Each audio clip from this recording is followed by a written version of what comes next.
ગીર સોમનાથના વેરાવળમાં ખારવા સમાજ દ્વારા ભવ્ય શોભાયાત્રા કાઢવામાં આવી હતી। ખારવા સમાજનો સૌથી મોટો તહેવાર એટલે કે ધ્વજારોહણ ગીર સોમનાથ જિલ્લામાં દર વર્ષની જેમ આ વર્ષે પણ સમસ્ત ખારવા સમાજ દ્વારા રામદેવજી મહારાજની ભવ્ય શોભાયાત્રા કાઢી હતી। લાખોની જનમેદની જોડાઈ હતી। શોભાયાત્રાનું ઠેર ઠેર સ્વાગત કરાયું હતું। વિવિધ દેવી દેવતાઓના ફ્લોટ્સ અને ડીજે સાથે શહેરના મુખ્ય માર્ગો પરથી પસાર થઈ ઝાલેશ્વર મંદિરે પહોંચી હતી। પોલીસ તંત્ર દ્વારા ચુસ્ત બંદોબસ્ત તૈનાત કરાયો હતો। પ્રતિ વર્ષ મુજબ આ વર્ષે ખારવા સમાજના ઈષ્ટદેવ રામદેવજી મહારાજ ધ્વજારોહણ શોભાયાત્રા કામનાથ મંદિર તેમજ ખારાવાડ થઈ ખારવા સમાજના પટેલ જીતુભાઈ કુહાડા તેમજ અધ્યક્ષ કિશોરભાઈ કુહાડાની અધ્યક્ષતામાં આરંભ થયો હતો। નાના બાળકો દ્વારા હિન્દુ દેવી દેવતાઓના ઇન્ડિયન આર્મી શહીદોને વેશભૂષામાં ઊંટ રથ રિક્ષા તેમજ ટ્રેક્ટરમાં સવારી સાથે વિવિધ ફ્લોટો બનાવવામાં આવ્યા હતા। શોભાયાત્રાનું વિશેષ આકર્ષણ રહ્યું હતું। શોભાયાત્રામાં ખારવાવાડથી વખારિયા બજાર સોની બજાર ગાંધી ચોક Subhash road tower road Rajendra Bhuvan રોડથી ઝાલેશ્વર રામદેવજી મંદિર સાંજે પહોંચી હતી। ખારવા સમાજના પટેલ જીતુભાઈ કુહાડા તેમજ આગેવાનો દ્વારા 52 ગજની ધ્વજારોહણ કરવામાં આવી હતી। શોભાયાત્રામાં વેરાવળ ખારવા સમાજના ઉપરાંત સમગ્ર શહેર સ્વયંભૂ બંધ પાડી લોકો જોડાયા હતા।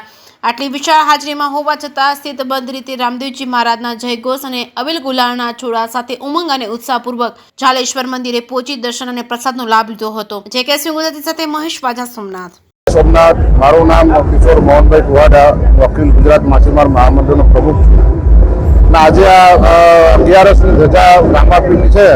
દર વર્ષની જેમ આ વર્ષે પણ ધામધૂમથી અમે કરીએ છીએ અને ચોરવાનો મેળો પત્યો એટલે છેલ્લી અમારો તહેવાર ધજા પછી અમે હકીકતમાં પહેલા બોટો ધજા પછી જ જતી, હવે વધી ગયું કે પછી વહેલું જવું છે। આશરે વેરાવળમાં 6000 બોટો છે। હવે આજથી ધજાગરો પતી જાય ને કાલથી બધી કામે લાગીને બોટો જશે બેસિકમાં।